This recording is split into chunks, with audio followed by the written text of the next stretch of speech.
말과 묵상이 하나님 앞에라는 제목으로 말씀 함께 나누겠습니다.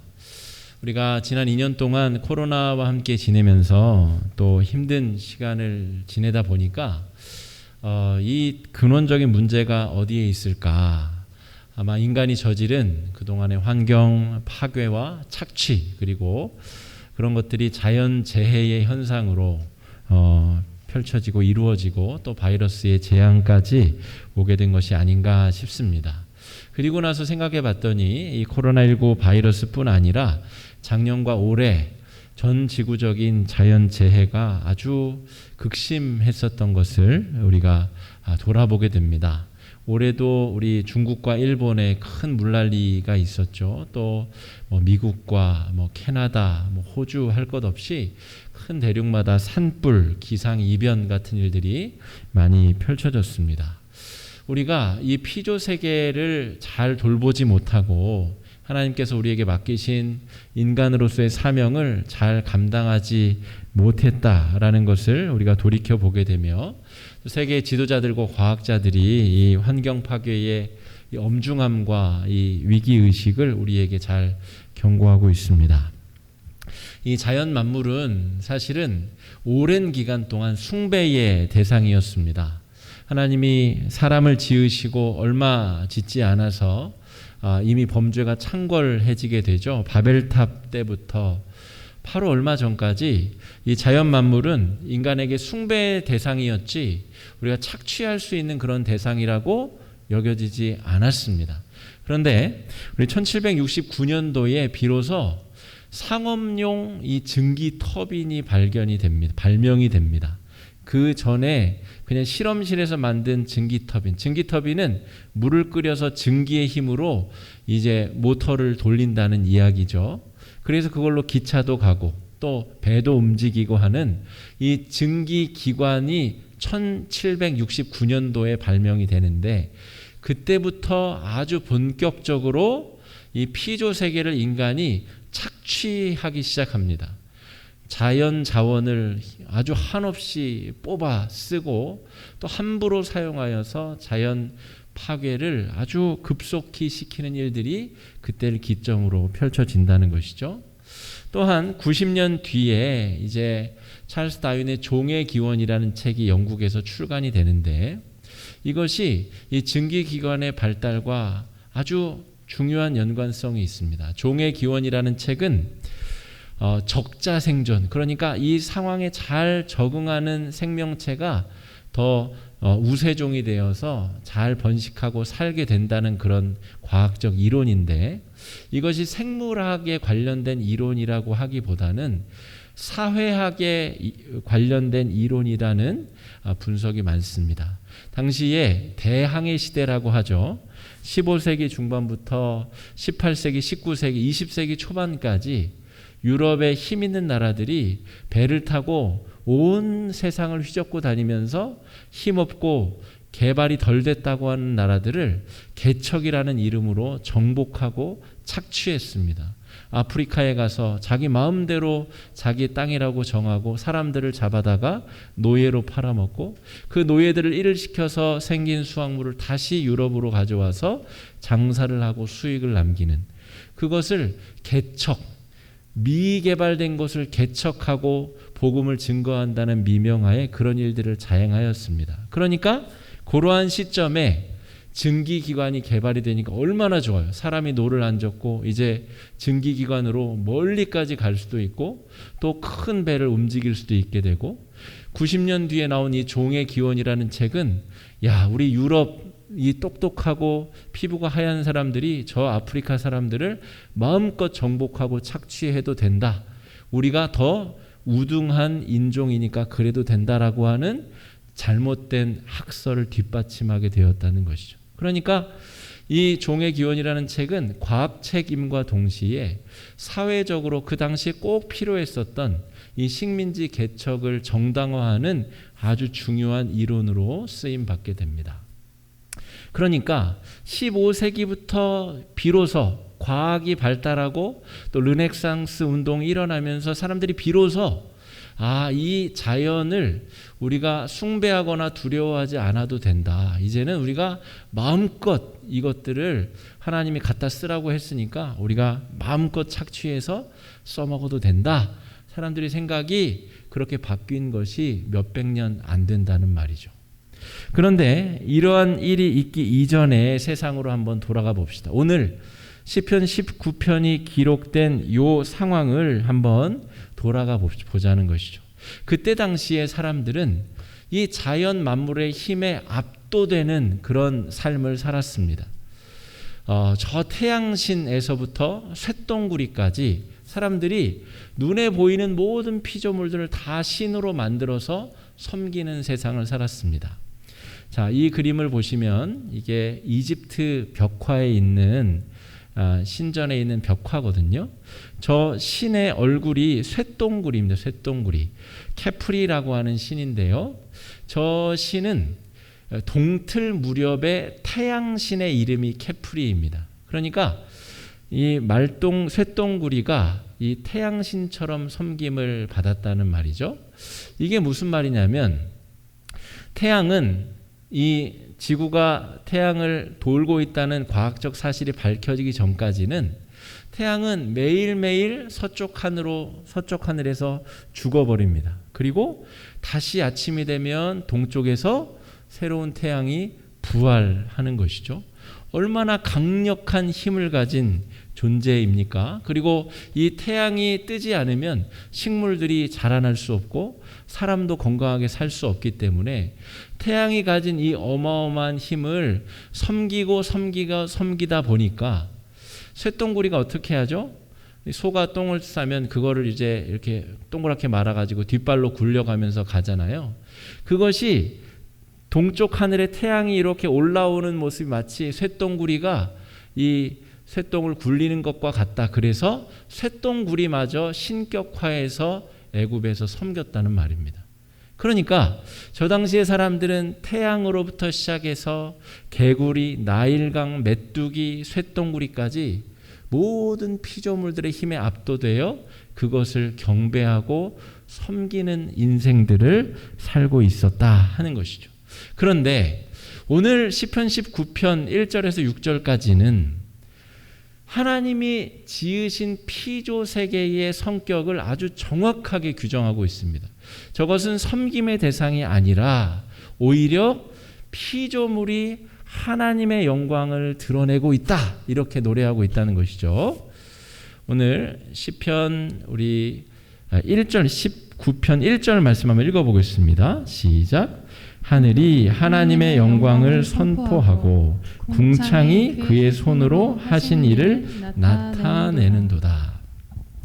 제가 지금까지 신학을 공부해 본 바에 의하면 고대 근동에 그리고 제가 아는 어떠한 종교에서도 이렇게 피조물을 창조한 하나님을 이렇게 드러내는 종교는 없었습니다.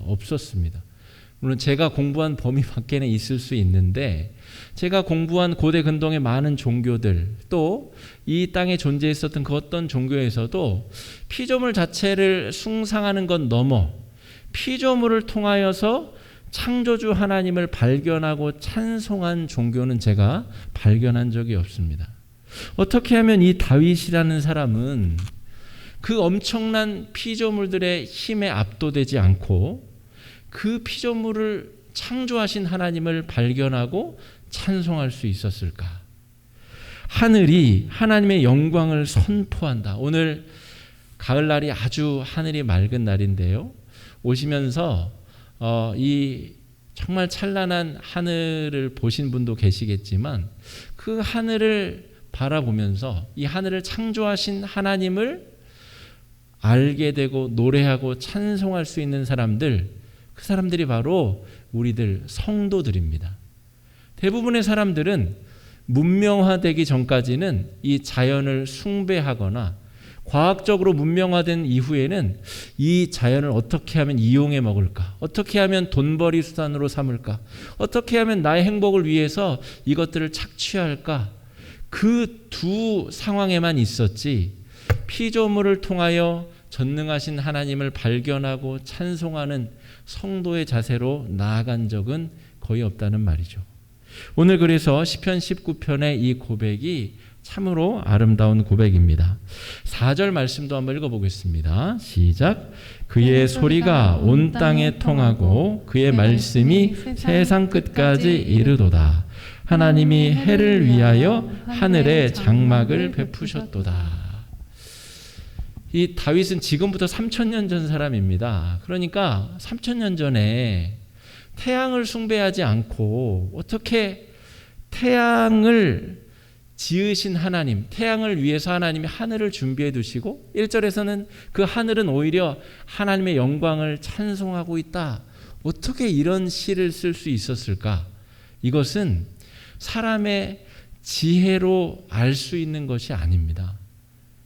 과학화되고 문명화되어서 지구가 태양을 돈다는 것을 발견하기 전에는 태양이 매일 죽고 매일 부활한다고 믿었었던 사람들이 어떻게 태양을 지으신 하나님을 알고 섬길 수 있다는 말입니까?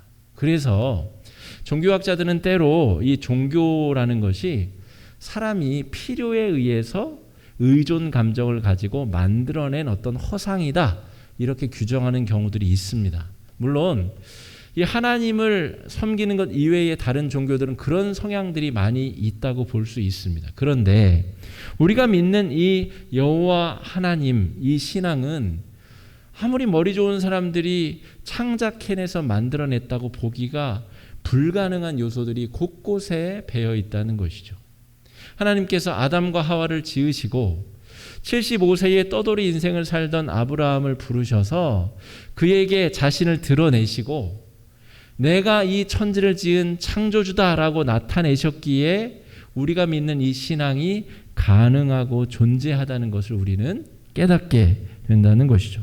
오늘 19편은 그 아름다운 노래를 정말 아름답게 기술하고 서술하고 있습니다.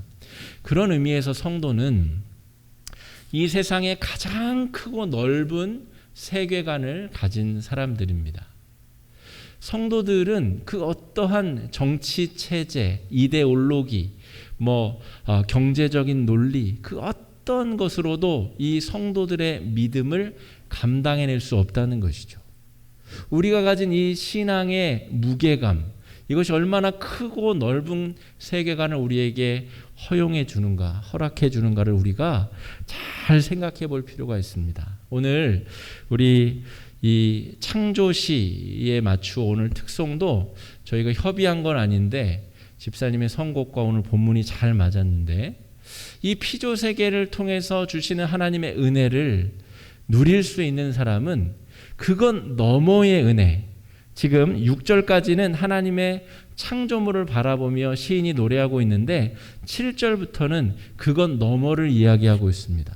더 본질적인 오늘의 말씀의 주제, 정말 하나님께서 우리에게 주신 은혜가 무엇인가, 그것으로 또 나아가게 되는데, 그것의 특징은 무엇이냐면 하나님의 형상에 대한 의미를 바로 깨닫는 것입니다.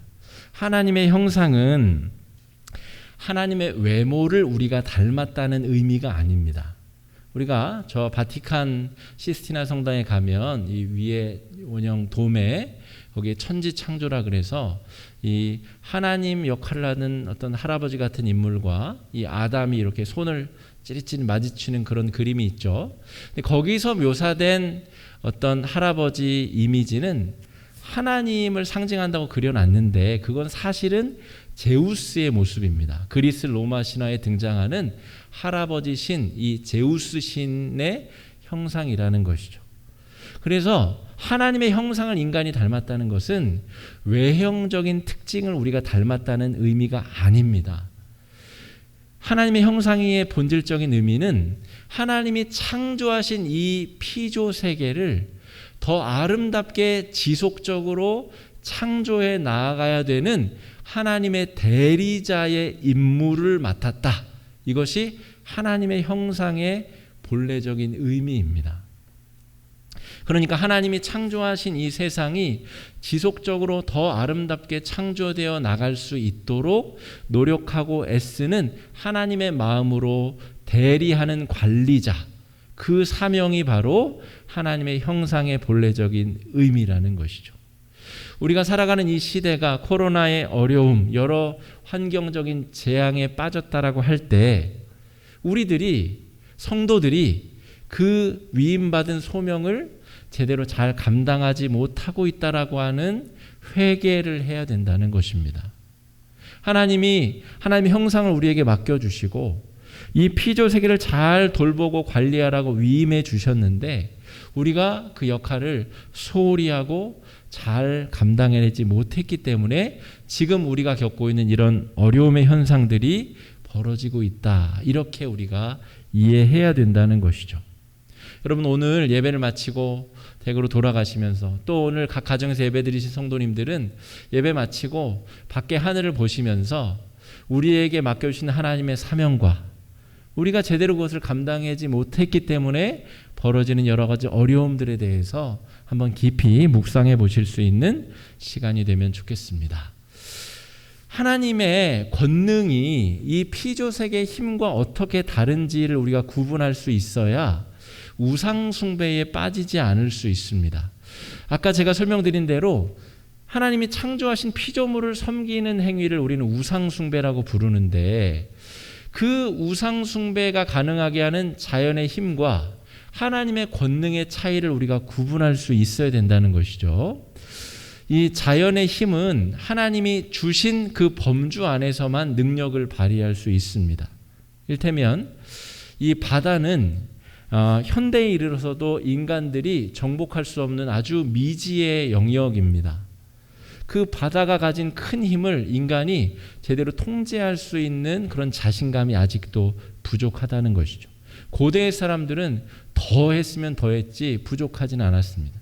지금도 베네치아 같은 곳에서는 이 모세의 뭐라고 해가지고 이 도시가 물에 잠기는 것을 막기 위해서 이 방파제, 인공 방파제를 만들어서 도시가 물에 잠기는 것을 막는 몇십조 원을 투자해서 그것을 만들었다고 하죠.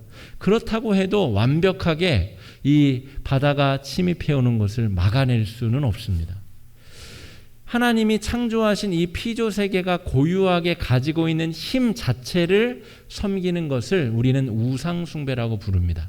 그런데 하나님의 권능은 이 피조 세계가 가진 힘을 초월하고 능가하는 것을 하나님의 권능이라고 부릅니다.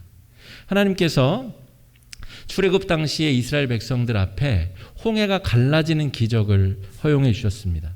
바다는 중력에 의해서 흘러야 되는데 하나님의 권능은 그것을 초월하여서 바다를 벌려놓고 찢어놓으셨다는 말이죠. 이게 하나님의 권능입니다.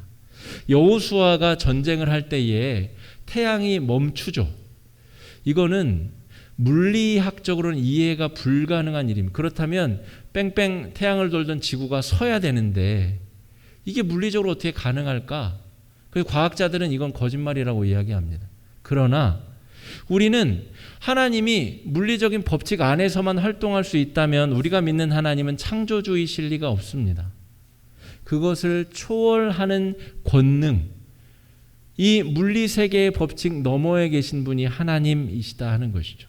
한 가지 예만 더 들어보겠습니다. 요한복음 11장에 나사로가 죽음에서 다시 살아납니다. 그리고 마르다가 예수님께 뭐라고 하냐면 우리 오라비가 죽은 지 벌써 나흘이고 썩은 내가 진동합니다 라고 이야기를 합니다. 사람이 죽으면 심장이 뛰지 않고 폐가 멈추기 때문에 더 이상 우리 세포에는 산소가 공급될 수가 없습니다. 그렇죠? 폐를 통해 산소가 들어가고 심장이 펌프하여 그 혈액에 산소를 실어 말초신경까지 끝단의 세포까지 보내야 우리 신체는 썩지 않는 것이죠. 그런데 심장이 멎고 폐가 기능을 멈추면 우리의 세포들은 그 즉시로 죽기 시작합니다. 괴사가 일어나고 썩어서 냄새가 나는 것이죠. 그런데 죽은 지 나흘이나 된 사람을 하나님께서 어떻게 다시 살려내셨을까? 이것은 물리적인 법칙, 이 피조 세계의 법칙으로는 이해가 불가능한 일이 벌어졌다는 것이죠. 우리가 어려운 일이 닥칠 때 하나님 앞에 기도합니다. 그죠? 하나님 앞에 기도할 때 하나님, 예상 가능한 일이 벌어지도록 해주십시오. 이렇게 기도하는 태도는 바르지 못한 기도의 태도입니다. 우상숭배적인 기도의 자세라고 볼 수도 있습니다. 심각하게 말하면. 왜 그러냐면 하나님은 이 피조세계의 법칙 안에 갇혀 계신 분이 아니기 때문에 그렇습니다. 그것 너머에 계신 분, 기적이 가능하게 하시는 분, 물리적인 이 일로부터 우리를 건져내시는 분, 그 물리적인 한계를 극복해내시는 분이 하나님이시기 때문에 주님, 저를 도우시옵소서. 제가 죽을 병에 걸렸는데 주님 살려주십시오라고 말할 때는 이 물리적인 한계를 뛰어넘는 기적을 일으키시옵소서. 이런 마음으로 기도를 해야 우리는 바른 태도로 기도하는 것이다. 이렇게 말할 수 있습니다. 여러분, 그런데 하나님 권능의 진짜 기능은 아직 제가 언급하지 않았습니다. 하나님 권능의 진짜 배기는 이런 초월적인 힘 너머에 있는데 그것은 바로 하나님의 용서와 기다림입니다.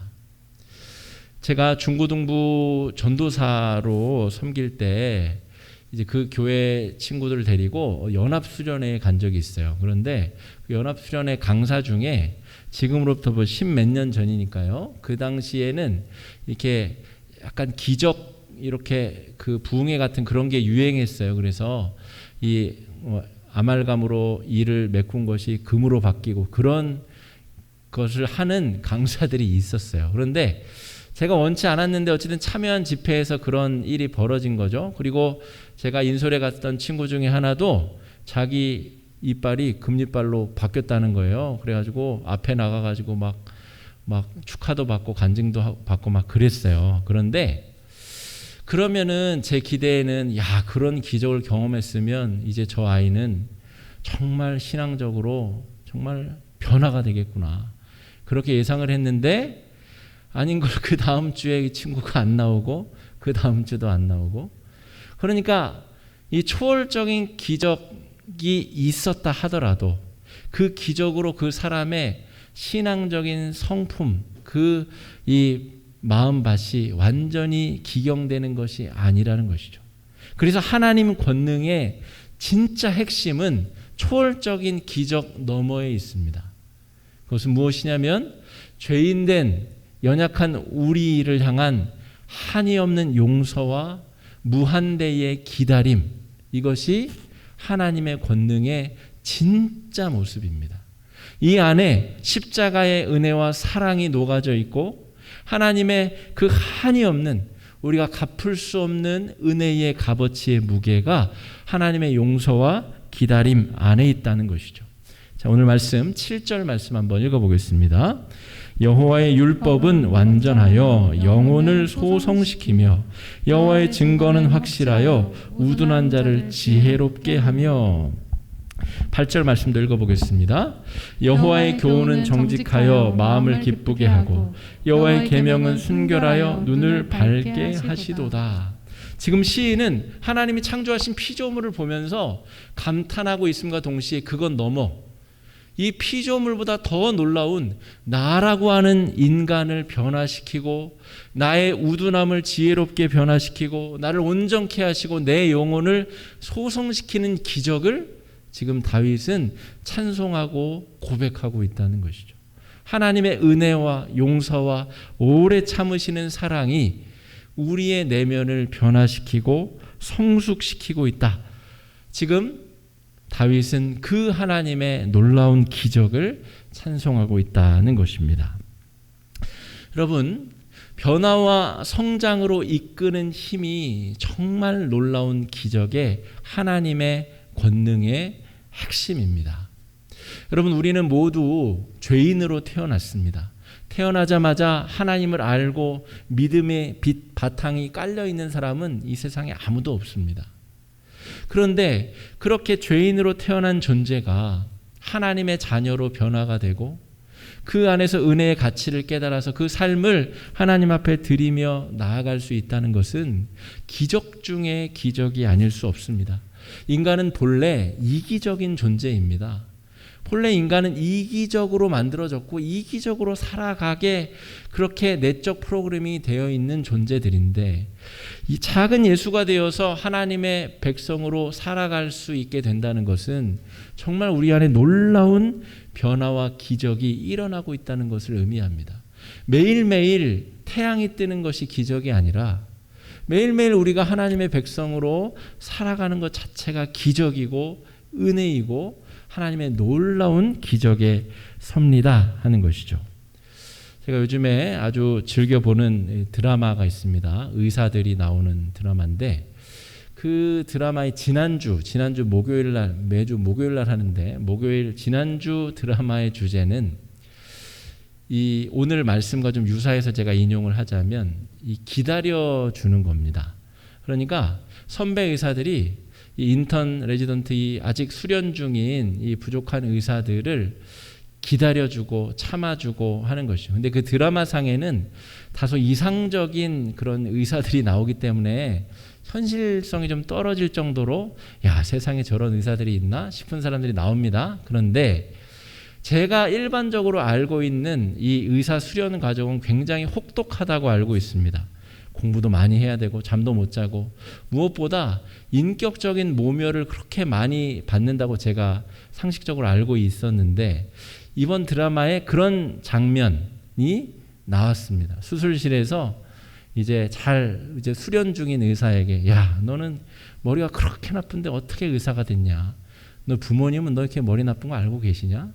너 그렇게 하면서 어떻게 의사를 계속 할 수 있을 것 같으냐? 하면서 계속 수술 중에 한 사람의 인격을 말살 단계로 몰아넣는, 우리가 일반적으로 알고 있는 그런 장면이 연출이 되고, 이 드라마의 주인공들인 이제 좋은 의사들은 그 부족하고 연약한 후배 의사들을 기다려주고 참아주고, 자기가 욕먹을 게 있으면 대신 먹어주고 또 격려해주고 힘낼 수 있도록 해주고, 그래서 정말 좋은 의사들이 어떻게 만들어질 수 있는가, 이 대비되는 모습을 드라마상에서 보여주었습니다. 여러분, 천지를 지으신 하나님께서 우리를 그렇게 몰아붙인다고 한번 생각해 보십시오. 아마 아무도 하나님 앞에 남아있을 존재는 없을 겁니다. 여러분이 생각하는 아무리 훌륭한 목사님, 아무리 위대한 성자들을 하나님 앞에 몰아붙이는 하나님 앞에 세워놓는다고 생각해 보십시오. 한순간도 하나님 앞에 남아있을 수 없다는 것이죠. 하나님이 끊임없이 기다려주시고 용서해주시고 참아주시고 우리에게 은혜를 주시기 때문에 우리가 우리로 존재할 수 있는 것입니다. 이 놀라운 내용이 이 19편 한 편의 시 안에 녹아져 있다는 것이 저는 그게 더 놀랍습니다. 하나님의 창조물을 바라보다가 자기 자신의 허물을 용서하시고 기다려주시는 하나님을 시인은 지금 고백하고 있다는 것이죠.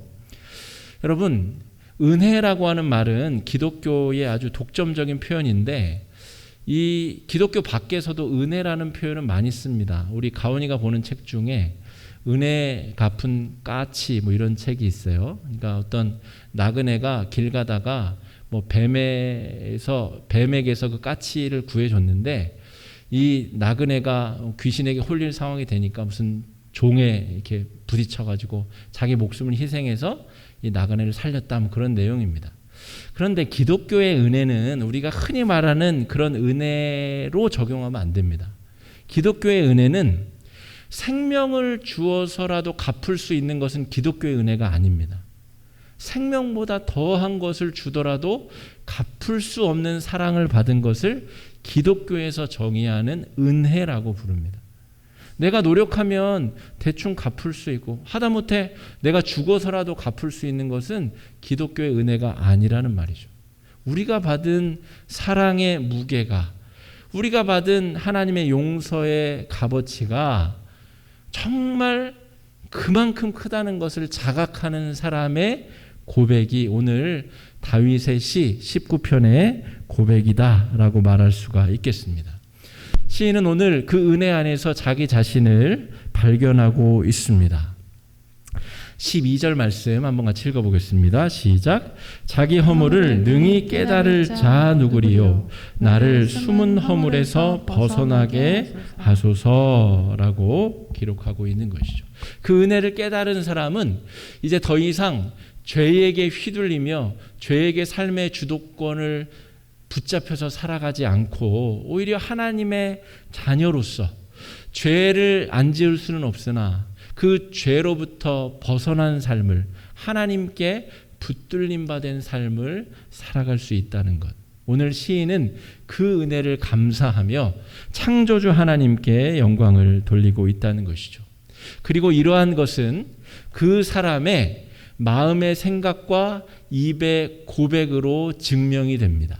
여러분, 어떤 사람과 한 30분 이야기를 나눠보시면 그 사람의 신앙의 수준을 진단할 수 있습니다. 놀랍게도 그렇게 할 수 있어요. 제가 상담을 공부했는데 상담에서는 어떤 사람과 대화를 나눠보면 그 사람이 언제 이혼을 하게 될지 대충 예상할 수 있습니다. 그 사람의 부부관계가 어떤 내용으로 채워져 있는지 그 사람이 하는 얘기를 듣고 대충 몇 년 뒤에 이혼하게 될지를 예측할 수 있습니다. 이게 과학적으로 검증이 됐어요. 마찬가지로 어떤 신앙인의 이야기를 잘 들어보면 저 사람의 신앙의 수준을 감별할 수 있습니다. 왜냐하면 오늘 이 고백대로 마음의 생각과 입술의 고백은 그 사람의 신앙의 정체성을 그대로 드러내 보여주기 때문에 그렇습니다. 여러분, 우리가 아무 생각 없이 말하는 것 같지만 말은 반드시 생각을 통과하게 되어 있습니다. 그리고 그 사람의 생각은 그 사람의 마음밭, 신앙의 근거로부터 생각과 말이 드러나게 되는 거죠.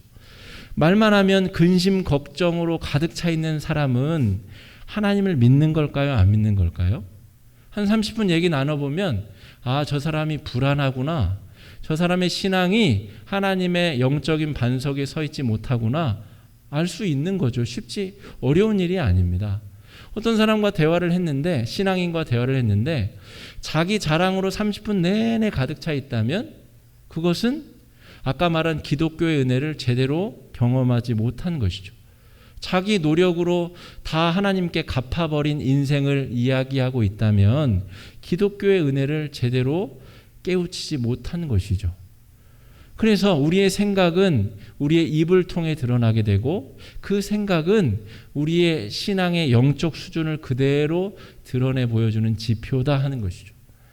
여러분, 정확히 한 달 뒤에 우리는 이제 추수 감사 예배를 드리게 됩니다. 한 해를 돌아볼 때 정말 하나님을 향한 감사의 고백으로 우리의 입이 열리고 우리의 생각으로 이 가득 차 있는가, 아니면 정말 원망과 불평과 걱정과 근심과 온갖 한탄으로 우리의 생각과 입이 가득 차 있는가, 우리 스스로도 점검할 수 있고 우리의 말을 타인들이 점검하고 평가할 수도 있다는 것을 잘 생각할 수 있어야 되겠습니다. 그래서 오늘 시인의 고백이 내 입의 말과 마음의 묵상이 주께 연락되기를 원합니다. 내가 하는 말을 그대로 소반에 담아서 하나님께 드려도 나는 부끄러움이 없을 정도의 입의 고백을 우리가 하고 있는가. 내가 하는 말을 다 담아서 하나님께 드렸더니 정말 냄새나는 쓰레기와 같은 그런 말들만 모여 있다면 어떻게 하나님께 드릴 수 있겠습니까? 그런데 오늘 시인은 하나님의 창조 피조 세계를 바라보며 자신의 죄됨을 고백하고 내 신앙의 영적인 고백이 하나님께 그대로 드려져도 부끄럽지 않는 삶을 살게 되기를 소망하고 있다는 것이죠. 여러분, 다가오는 한 주, 내일부터 또 한 주가 시작이 되는데 우리의 신앙이, 우리의 마음의 묵상과 입술의 고백이 하나님께서 받으시기에 부족함이 없는 거룩하고 귀한 삶의 예배로 드려질 수 있기를 주님의 이름으로 축복합니다. 이 시간 말씀 의지하여서 함께 잠시 기도하는 시간 갖겠습니다. 기도하겠습니다.